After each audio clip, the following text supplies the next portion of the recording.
Welcome to Edinburgh, Scotland's inspiring capital, a city where centuries of history meet vibrant modern life. Today, I'm spending a day experiencing Edinburgh just as many visitors do, from hidden closes and cobbled streets to cosy cafes, world famous landmarks, breathtaking views and a few hidden gems along the way. I'll be discovering what makes millions of people fall in love with this remarkable city every year. So whether you're planning your first visit, looking for ideas for your next trip, or simply want to experience the atmosphere from wherever you are in the world, come along with me as we spend a day in the life of a tourist in one of Europe's most beautiful and historic cities. We are starting exactly where many people start their journey to Edinburgh, right here at Edinburgh Airport.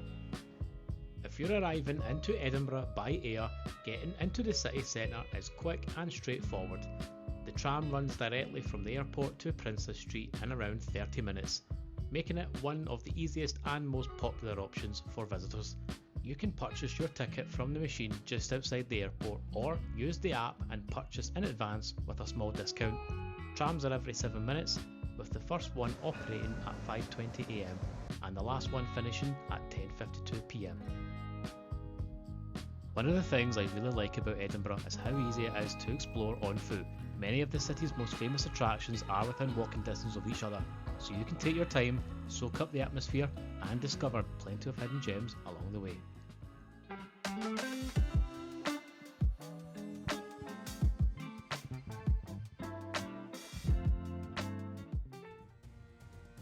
It was time to stop for something to eat and I chose Howie's on Victoria Street. Established in 1990, Howie's has built a reputation for serving fresh Scottish dishes using locally sourced ingredients, making it a great place to experience the flavours of Scotland. That's lovely, thank you very much. My wife has ordered the traditional Edinburgh neeps, tatties and haggis. Howie's was a fantastic choice. The food was full of flavour, the staff were really lovely, and it had a very traditional, cosy Scottish setting I would definitely recommend. For this trip, I decided to stay at the Easy Hotel on Princess Street as a budget-friendly option right in the heart of Edinburgh. Overall, it was a perfectly reasonable place to stay if you were simply looking for somewhere central to rest after a day of exploring the city. There was, however, one rather unpleasant surprise when I arrived. I noticed what appeared to be blood on the bathroom mirror. It certainly wasn't the welcome I was expecting, and it is something that should have been picked up during housekeeping. Now of course Edinburgh offers accommodation to suit every budget and style of traveller. Here's 3 hotels which are very popular among visitors that are both iconic and consistently chosen. Virgin Hotels has become one of Edinburgh's most sought after places to stay. It offers a superb old town location just off Victoria Street and the Royal Mile, stylish modern rooms with historic architecture, excellent restaurants with lively bars and easy walking access to almost every major attraction.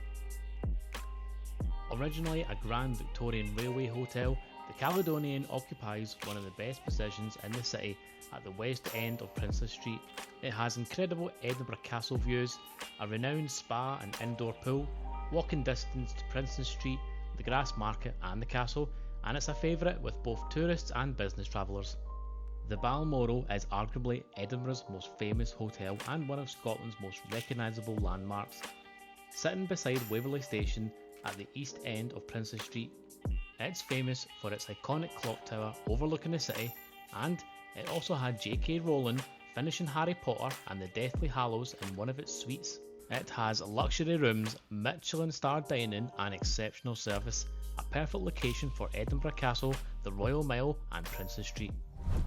With the hotel behind me, I ventured out to Edinburgh's iconic sites. Not in any particular order, but here are some of Edinburgh's must-see landmarks. Tucked away just a few minutes from Edinburgh's busy city centre is the beautiful Dean Village. Once a thriving milling community, it's now one of the city's most peaceful and picturesque spots. With its historic stone buildings, the gentle flow of the Water of Leith and a wonderfully calm atmosphere, it's easy to see why Dean Village has become a favourite with both visitors and photographers alike. The name Dean comes from the Scots word Denny, meaning deep valley. The village sits in a sheltered gorge carved out by the Water of Leith.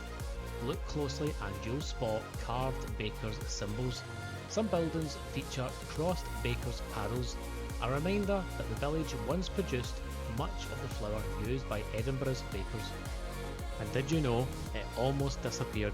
After the milling industry declined, Dean Village fell into neglect. In the 1970s it was carefully restored, transforming it into one of Edinburgh's most desirable and picturesque neighbourhoods. Just around the corner is Circus Lane, one of Edinburgh's most photographed streets, with its colourful flowers, charming cobbled road and beautifully restored mews houses.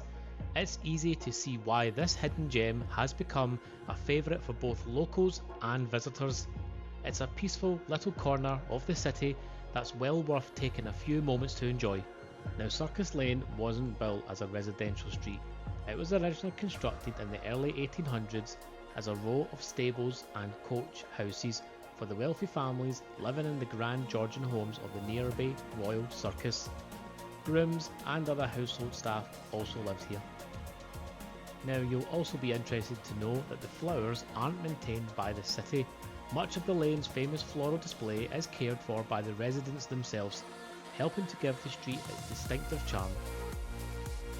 Next, I arrived at the Royal Botanic Garden, a beautiful escape from the city's busy streets, home to thousands of plant species from around the world.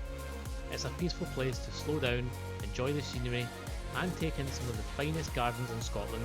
Whether you're a keen gardener or simply looking for a relaxing walk, it's a wonderful place to spend an hour or two. The garden was founded in 1670 as a physic garden for growing medicinal plants, making it one of the oldest scientific gardens in Britain and older than the United States. Standing high above the city, Calton Hill offers one of the most spectacular views in all of Edinburgh. It's home to the famous National Monument, inspired by Parthenon in Athens but never completed, earning it the nickname Edinburgh's Disgrace. Today it's one of the best places to watch the sunset and take in breathtaking views across the capital, making it a must visit for anyone exploring the city. If you're looking for a great coffee in Edinburgh's Old Town, I'd definitely recommend stopping by the Milkman. Tucked away on Coburn Street, it has become one of the city's most iconic independent coffee shops. Fun fact, the cafe takes its name from the owner's great-grandfather, who delivered milk by horse and cart in Aberdeenshire, and the logo is based on him. With its cosy interior and excellent speciality coffee, it's easy to see why it's become a favourite with both locals and visitors. Another cafe that's well worth visiting is the Hideout Cafe. Just a short walk away on the Upper Bow.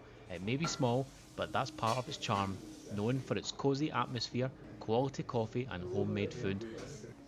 It's the perfect place to escape the crowds for a while if you're after a quieter spot with plenty of character. Both cafes are independently owned and consistently recommended by locals as an alternative to larger coffee chains, particularly if you're looking for a more authentic Edinburgh cafe experience. The Royal Mile is the historic heart of Edinburgh, linking Edinburgh Castle with the Palace of Holyrood House. Despite its name, it's actually just over a mile long and is made up of 5 historic streets. Along the way, you'll find centuries of Scottish history, famous landmarks, hidden closes, and some of the city's most iconic buildings. Whether it's your first visit or your 10th, there's always something new to discover on the Royal Mile. Its name comes from the route once used by the Scottish royalty. The Royal Mile connected the King's residence at Holyrood Palace with Edinburgh Castle, making it the ceremonial heart of Scotland's capital. The street has witnessed centuries of Scottish history, from royal processions and celebrations to political events and public executions. Welcome to Edinburgh! Please subscribe to Raymond's Roots and Rooms. Freedom!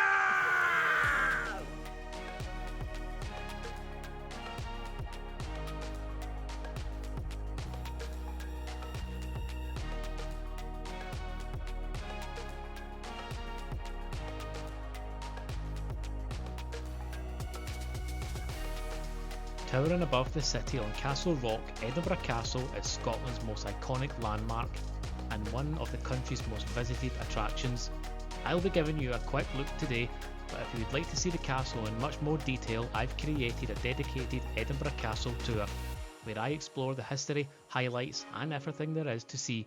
Be sure to check that out after watching this video.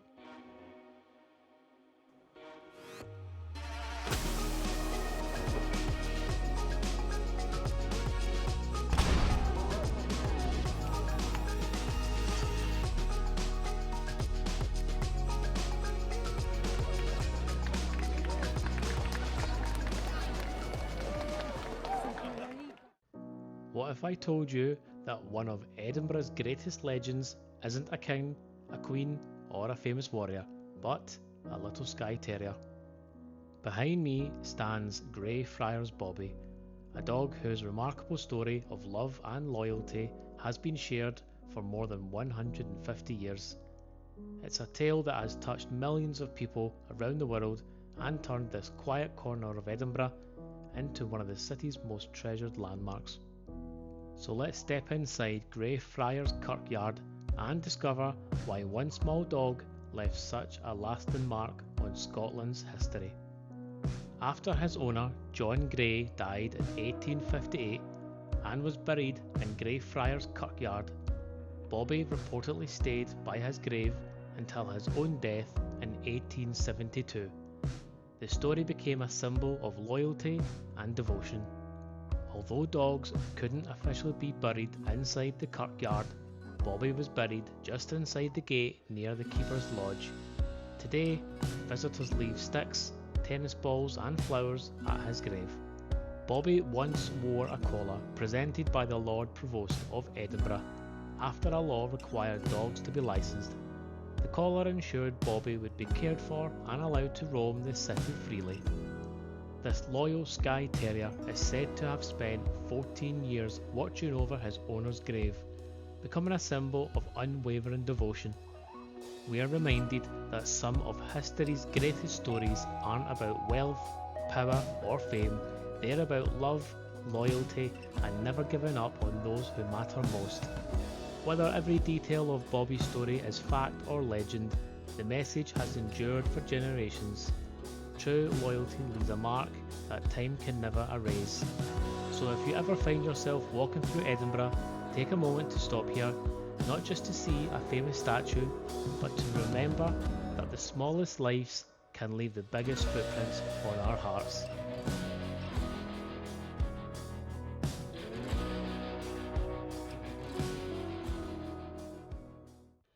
As the sun begins to set, Edinburgh takes on a completely different character.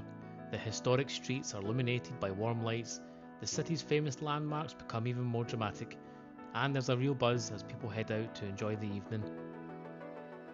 No matter how you choose to spend your evening, Edinburgh's nightlife combines history, culture and entertainment in a way that's hard to find anywhere else. It's the perfect way to round off a day exploring one of the world's most captivating cities.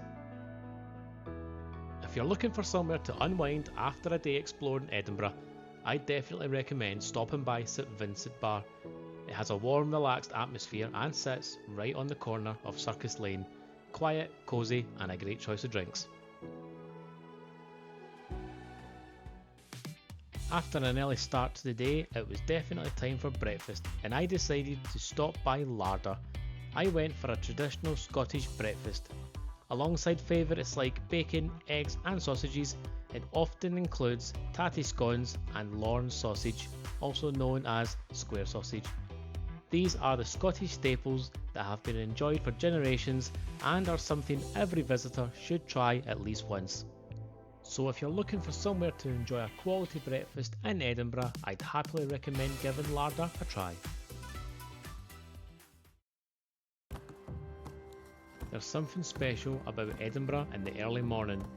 Before the crowds arrive, the streets are quiet, the city's historic buildings seem even more impressive, and there's a peaceful atmosphere that's easy to miss later in the day.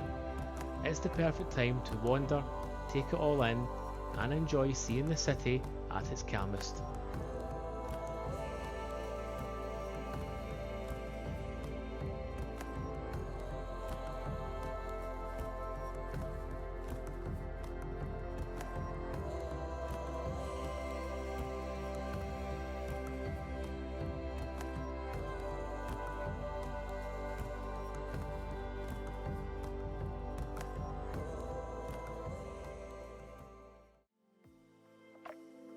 I decided to stop by Barista, one of Edinburgh's fantastic independent cafes.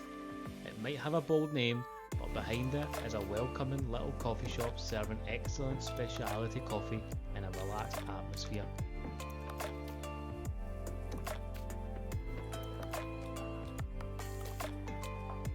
It's one of those hidden gems that's easy to walk past but well worth stepping inside.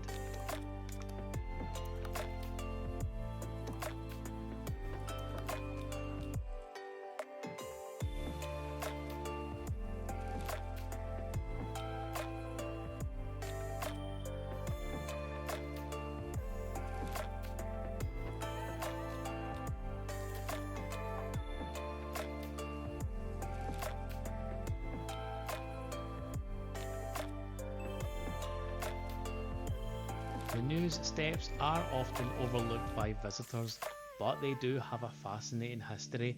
They played a key role in distributing the news in the late 19th century.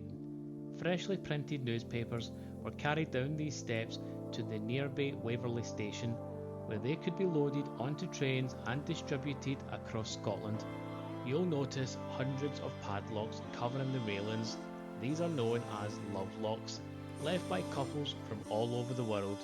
Although not an official Edinburgh tradition, they've become a familiar sight on the news steps and are another little detail that catches the eye as you explore the city. In a world where time is one of the most valuable things we have, the fact that you've chosen to share yours by watching this video generally means a great deal. I hope you've found inspiration, discovered somewhere new, or simply enjoyed escaping into one of the world's most beautiful cities for a little while.